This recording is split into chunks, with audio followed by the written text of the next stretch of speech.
Le recours à la chimiothérapie dans le cadre du traitement du cancer de l'ovaire est quasiment systématique. Il peut avoir lieu avant ou après l'opération chirurgicale. D'autres traitements médicamenteux peuvent être associés comme des thérapies ciblées. Pour aborder le sujet des traitements médicamenteux, je reçois le docteur Léa Ry. Elle est oncologue médicale à l'Institut Gustave Roussy. Bonjour, docteur Alexandra Léa Ry. Bonjour. Dans le cadre d'une prise en charge initiale du cancer de l'ovaire, pourriez-vous nous expliquer comment on choisit de mettre en place de la chimiothérapie? Alors, pour la vaste majorité de nos patientes, quand le cancer de l'ovaire est découvert, il est déjà sorti de la tumeur primitive, c'est-à-dire qu'il s'est étendu au-delà de l'ovaire. C'est pour 70 à 80% des cas. Dans ces cas-là, vraiment, c'est essentiel d'associer une chimiothérapie à la chirurgie. L'ordre dans lequel on fait les choses, chimio suivi de chirurgie ou chirurgie suivi de chimio, c'est vraiment le chirurgien qui va nous le dire. D'accord ? L'utilité de la chimio ici, c'est qu'en fait, le cancer de l'ovaire est sans doute l'un des cancers les plus sensibles à la chimiothérapie. Les chances de réponse sont de l'ordre de 80%. Ce qui veut dire que si le chirurgien dit ben, ça peut être un peu difficile à opérer aujourd'hui, eh bien, on n'hésite pas à mettre quelques cycles de chimiothérapie parce qu'il y a des bonnes chances qu'elle soit efficace et qu'elle rende la chirurgie plus facile dans un second temps. Donc vraiment, la vaste majorité de nos patientes vont être éligibles à une chimiothérapie.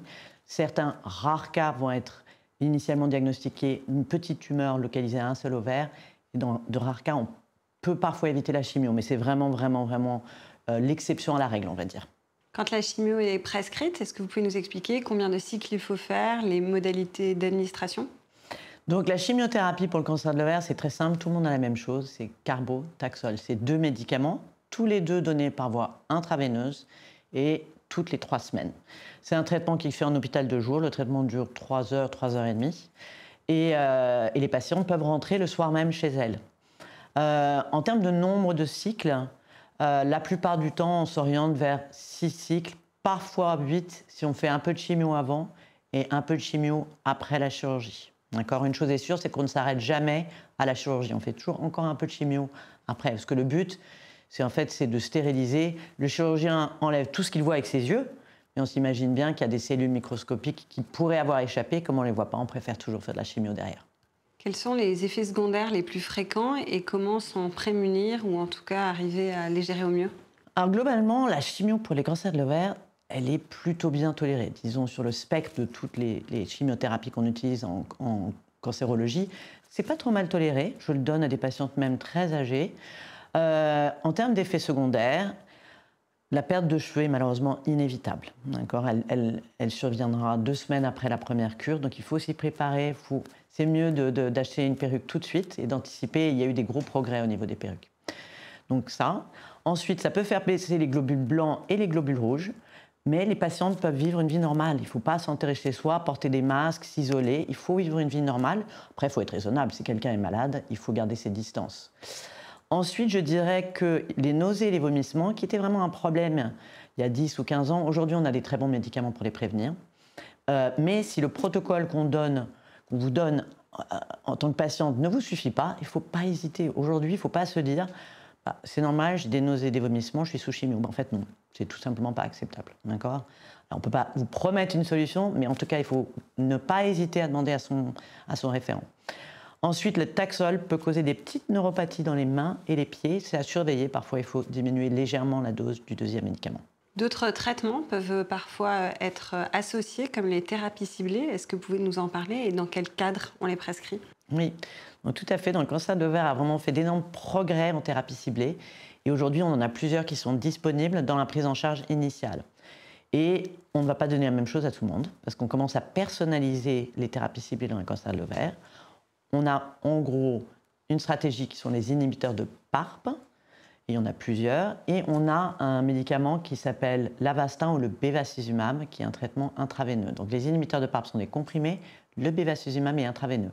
Et en fonction du type histologique, c'est-à-dire à quoi ressemble la tumeur sous le microscope, de certains tests moléculaires qu'on peut faire sur la tumeur, de la réponse à la chimiothérapie, etc., eh bien on va personnaliser, soit on va mettre le bevacizumab avec la chimio, puis en entretien pendant 1 an, ou on peut mettre un inhibiteur de PARP en comprimé après la chimio pendant 2 à 3 ans, ou parfois on peut même associer le bevacizumab intraveineux toutes les 3 semaines avec un comprimé par un inhibiteur de PARP pendant 2 ans. Donc, et tout ça, ça va vraiment être adapté au cas par cas à chaque patiente. Et dans ces cas-là, il y a d'autres effets secondaires possibles? Alors, globalement, les thérapies ciblées, qui sont souvent données après la chimiothérapie, sont mieux tolérées. D'accord. Le traitement intraveineux, le bevacizumab, honnêtement, on sent à peine qu'on le prend. C'est toutes les 3 semaines. Il faut juste surveiller la tension et faire un petit test des urines. D'accord. Ensuite, pour les inhibiteurs de PARP, c'est des comprimés, mais ça ne veut pas dire qu'ils n'ont pas d'effets secondaires. Donc, il faut surveiller les nausées et les vomissements, et les globules blancs et les globules rouges. Et la bonne nouvelle avec ces types de thérapies ciblées, c'est que les effets secondaires sont principalement au début et en fait ont tendance plutôt à diminuer spontanément. Donc si c'est un peu difficile le premier mois, il ne faut pas se dire que ça va être comme ça pendant 2 ans. Ça va plutôt tendance à s'améliorer. Est-ce que toutes les femmes sont éligibles à ces thérapies ciblées? Pour une maladie avancée, je dirais que toutes les femmes vont probablement avoir une de ces stratégies de thérapie ciblée qui sera adaptée à elle et à sa tumeur. Docteur Léhari, quels conseils donneriez-vous aux femmes pour mieux supporter les traitements? Alors, probablement d'essayer de vivre aussi normalement que possible. Je pense que c'est un moment qui peut être angoissant et les patientes peuvent avoir tendance à se recroqueviller sur elles-mêmes, à s'isoler, à rester chez elles, à se reposer. Alors, il est évidemment important d'écouter son corps. Les patientes ne pourront pas faire tout ce qu'elles faisaient avant.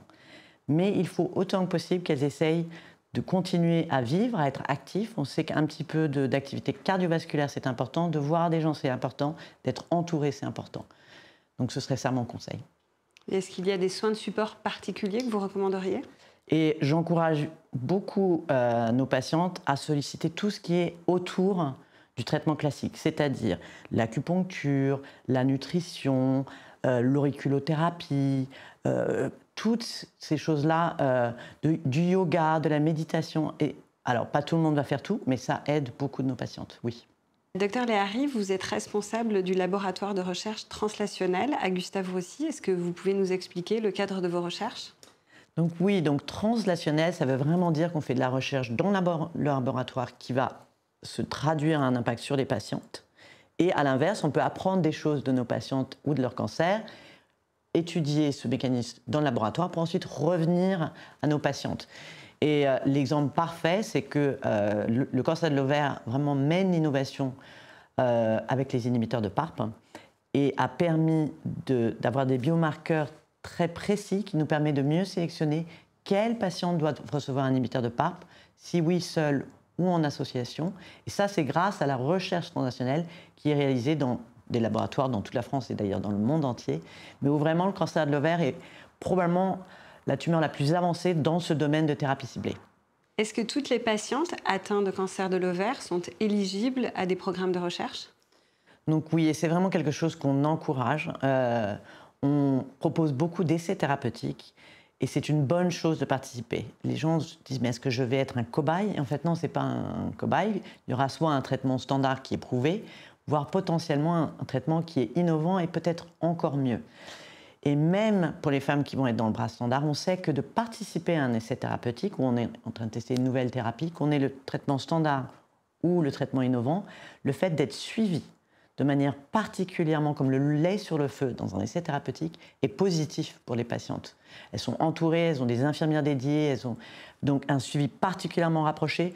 Donc dans tous les cas, je recommande aux femmes de participer et honnêtement, la plupart de nos patientes sont vraiment plus que ravies de participer. J'ai rarement des refus.